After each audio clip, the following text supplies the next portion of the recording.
না, আপনারা আমার জামাইরে নিয়ে যাইতে পারেন না। আমার জামাই যেটা করছে তার বাপের প্রতিশোধ নিচ্ছে। এই যে আমার আব্বার সংসারটা, আমি আজ থেকে 22 বছর আগে আমার শ্বশুরা পরে খুন করছে, আর আমার শাশুড়ি মারা অন্য করে দিচ্ছে। দেখুন, এই জন্য সে আইন নিজের হাতে তুলে নিতে পারে না। সে আইন নিজের হাতে তুলে নিয়ে যে অপরাধ করেছে, এর জন্য তাকে শাস্তি পেতে হবে। আইন আছে, আইন। 22টা বছর আগে যখন আমার বাপটারে নৃশংসভাবে এই সংসার টাকায় খুন করছে, তখন আপনি আইন করেছি আমাকে ওই সুখের সংসারটারে ভাইঙ্গা তছনছ করে ফেলাইছে। তখন আপনি ওই আইন করেছিল স্যার। যখন আমার মায়ের উপরে অত্যাচার কইরা আমার মারে অন্ধ করে ফেলাইছে, তখন আপনি আইন করেছিল স্যার। কি হলো স্যার, চুপ করে রয়েছেন? তখন আপনি আইন করেছিল স্যার, কথা কই। মকবুল, আমি তোমার কষ্টটাকে বুঝতে পারছি, কিন্তু তখন তোমার পরিবারের কেউ থানায় আসেনি, কোনো মামলাও করেনি, তাই পুলিশের কিচ্ছু করার ছিল না। কিন্তু এখন এখন তুমি একজন মানুষকে খুন করে ফেলেছো, তুমি একটা খুনি, তাই আমি তোমাকে অ্যারেস্ট করতে বাধ্য হচ্ছি। তোমার যা বলার কোর্টে গিয়ে বলো। আয় চলো। স্যার,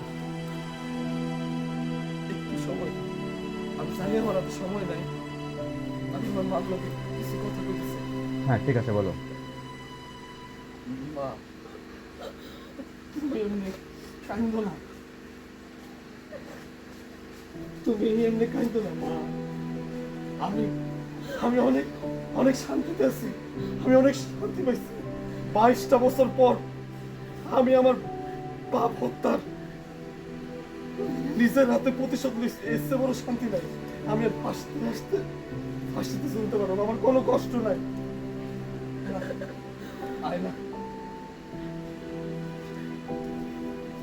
জামাই, আমি তোমার লাগে কোনো কিছু করতে পারি না, কিন্তু আমার মা ডারে আমি তোমার হাতে দিয়ে যাইতেছি।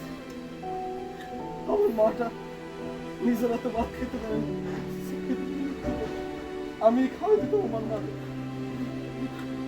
আমার মারে তুমি খাওয়াই দিও। আমি খাওয়াই দিতাম আমার মারে, এইখান থেকে যাবো। আমার মাটা সুখে থাকে না তো, তাই আমার মারে আমি খাওয়াই দিতাম। আমার মারে তুমি খাওয়াই দিও, আর আমার মায়া মাইলে অনেক চিন্তা করবো। তুমি আমার মারে কাঁদতে দিবা না। তুমি নিজেও ঠিক থাকবে।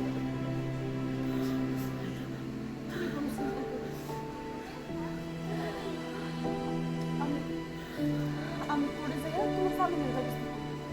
দরকার হয় আমি অনেক বড় একজন উকিল কিনা তোমার জামিন করাম না। আমারে নিয়ে শুধু চিন্তা করো। আমি তোমারে থাকতে দেবো না।